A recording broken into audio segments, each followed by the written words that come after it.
Hello again, and welcome to my second video. I'm really happy about the positive feedback I got about the last one. So here comes another one. And because I am boring, I decided to make an unpopular opinion video once again. Before we start, a quick disclaimer. I don't want to offend anyone. Those are just my opinions. I do not hate the idols I talk about and appreciate their work.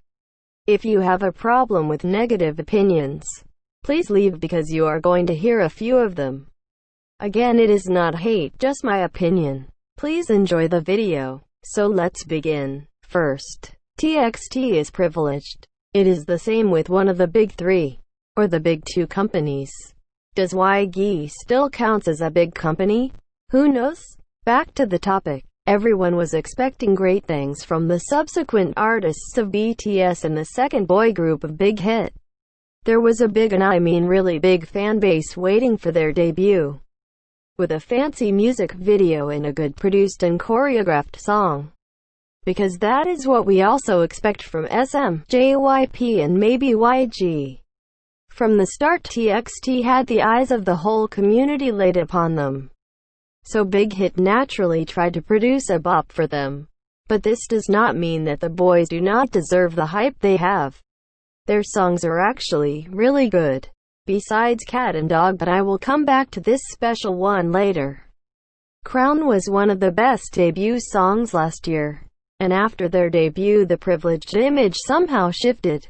Because those who liked it stayed and those who didn't left. With their following and first comeback, they built themselves their own strong community and fanbase. And you've got to admit, Runaway is a bop. Even without the privilege, I think the boys would have made it pretty far in the industry. All in all, I would say they had an easy start with their career. But with this great popularity there come many problems. I do not want to imagine how pressured the five minors were before their debut. So was it really easy for them with the privilege everyone gave them? Second, I love Kim Woo-seok's solo debut. For everyone who doesn't know who this devil is, he is a member of Up 10 Tion. Okay, I am sorry, the voice makes the Tion really weird. But it doesn't matter now. So he also participated on MNET's Produce X101 series in 2019. Which is one of the few survival shows I watched. He achieved second place and got into X1 as the result of his placement. But you all know, Psy. They disbanded earlier this year. And now he released Red Moon, which is his solo debut, and wow. The song has such a beautiful melody. I literally melt while listening to it. When he sings the, "All I Wanna Do Is Take You Down." I mean, listen to this. Damn, I get chills. The music video is really well done as well as the dance. He is such a talented human being and I just wish the best for him. I even think he could compete with Taemin with his skills and sexiness and everything. Like, put those two next to each other and I will die. But for now, let's hope it never happens and let's all root for him. If you want. I mean, consent is important. My third opinion. How do you like that is okay but disappointing. Of course I need to spill my own nicely brewed tea on this already overused subject. At first listening I was really disappointed. Blinks and everyone else waited. And I calculated it. For 1 year 2 months and 22 days. Or 14 months and 22 days. Or 449 days. Or, okay, I think you get my point. Like, we waited really long. And then we get this. Another song with Teddy's Formular. It is like the seventh they have like that with a total of 15 songs. But sadly the Formular works. It took me a few listenings but I kinda like it now. Even if it is nearly the same as Kill This Love. I even heard that the dance is just recycled from their earlier releases. But I can't dance nor am I a professional in that topic. So, what do I know? Even though the song is catchy and oh my god it is Blackpink. The starving Blinks seem pretty happy about the dry bread they're getting from YG. I still believe the fandom shouldn't be paid off with that and demand a full 3-course meal, but who cares? The YouTuber Mara explains the formula of Teddy's Blackpink song really good.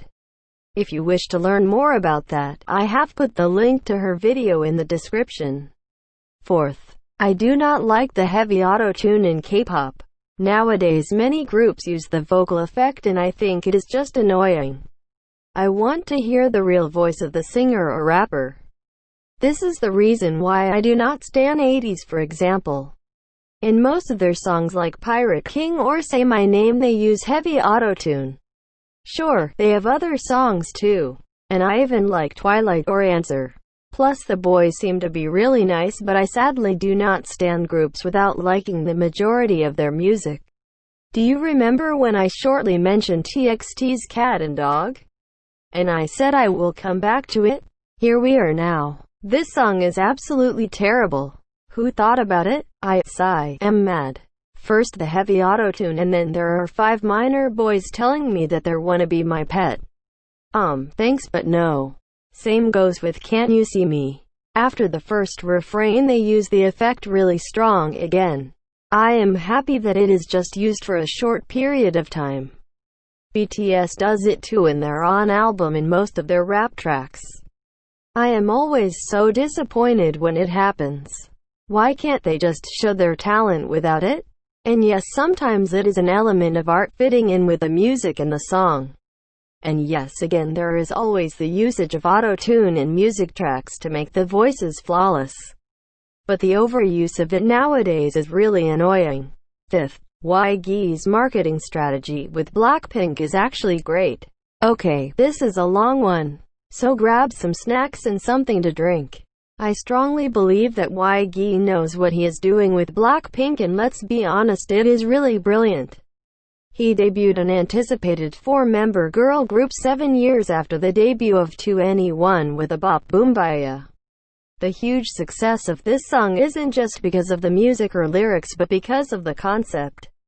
I believe the entertainment thought heavily about which one they are gonna use for Blackpink's debut, and came to the conclusion that Girl Crush is missing in the market in 2016. The cute concept was handled by Twice.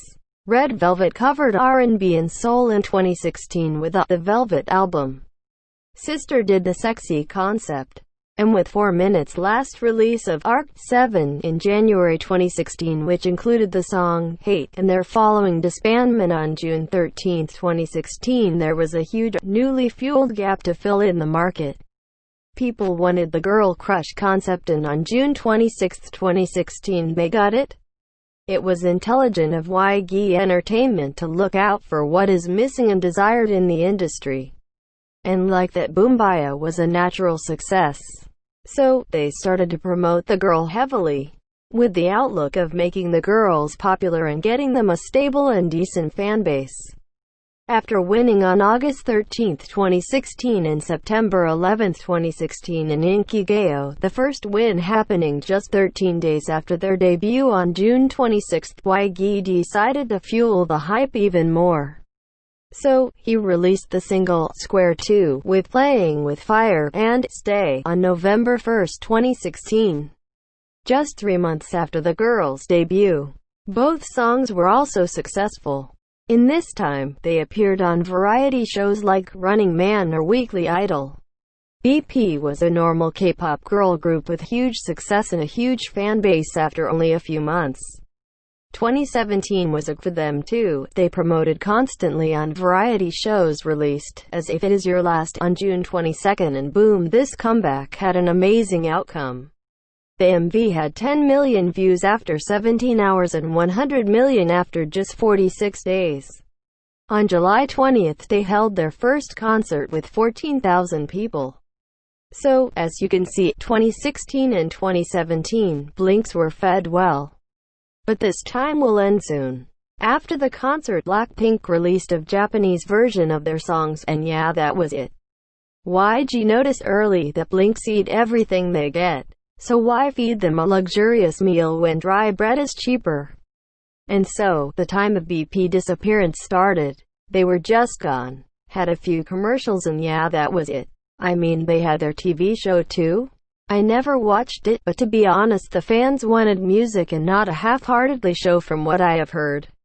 Now the sales begin. YG released their Light Stick in 2018 and a new version of their mini-album.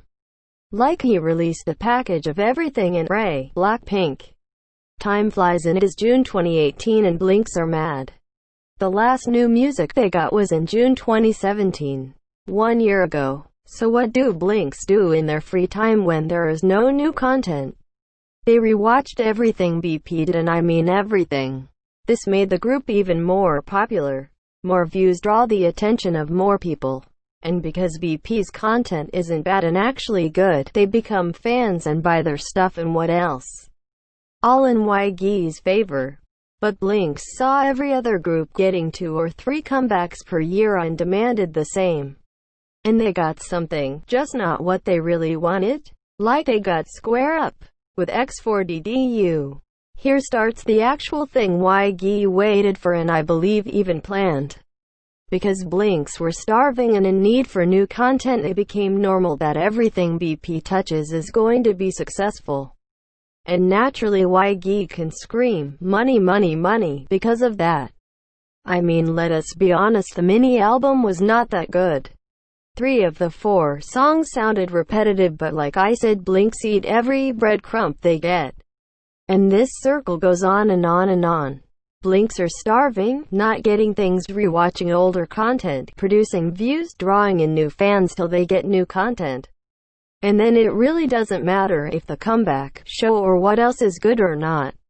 They just accept everything they get because they are so desperate and make it successful. This is brilliant. YG produces money without blinking, pun not intended. Once in a while they will release something, and they know it doesn't matter how it is. They say, let's make a copy of an older songs again just with different lyrics and boom, new best song of the year. And the strategy works, the circle works. How You Like That got 82.4 million views in 24 hours, 100 million in 32 hours. I mean, streaming and views aren't everything, but it is an important element in making the group more popular, and yeah, no, views produce money on YouTube. YG is hyping up Blinks right now with a pre-released single and another one in July or August. Just so he can drop the album a few months later and make tons of profit. Due to the hype BP is getting right now, even more people are putting their attention their way. I believe YG is separating the music on purpose. While normal companies would release a trailer of the title track and then the full album, he releases 2 singles to build up tension for the first full-length album Blackpink is getting, and let the girls promote the songs. Even the time is important in this play. 1 single in May, 1 in July or August. And just like that, the hype will never disappear. All that aside, I mean, if the members of Blackpink really want to be idols and make music, I feel bad for them. The management is from an economic view really good, but from the idol side terrible.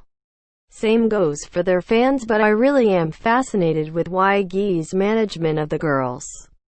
Maybe I am thinking too much into it and the entertainment makes just stupid decisions which work out in favor for them. Well, because they don't care, but I truly hope it is a sad master plan to produce easy money without spending much in return. And because the video is already 13 minutes long. Let's end this now. I think I tortured you enough with my crappy opinions. So thank you for watching. I really hope you stayed to the end. For now, bye.